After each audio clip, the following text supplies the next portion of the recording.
কাউকে খুন করেছিল? বিক্রমপুরে কোথাও বোমা মেরেছিল? বিক্রমপুরে কোথাও আগুন লাগিয়েছিল? যারা খুন করে, যারা বোমা মারে, যারা আগুন লাগায়, তাদেরকে আইনের ধারায় মামলা দিয়ে সাধারণ আসামিদের সাথে রাখা হয়।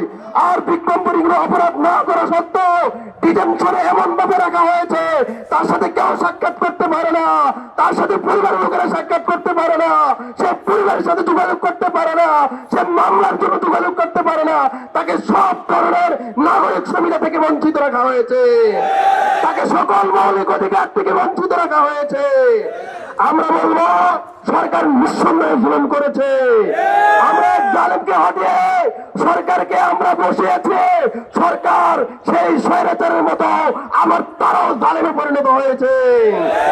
অনতিবিলম্বে আতাউর রহমান বিক্রমপুরের মুক্তি চাই, অনতিবিলম্বে আইনুল হক কাসিমের মুক্তি চাই, অনতিবিলম্বে আব্দুল্লাহ মাইমুনের মুক্তি চাই, অনতিবিলম্বে মাওলানা আমির ইসলামের মুক্তি চাই, অনতিবিলম্বে মাওলানা শেখ ফরিদের মুক্তি চাই, অনতিবিলম্বে সাইদুর রহমানের মুক্তি চাই।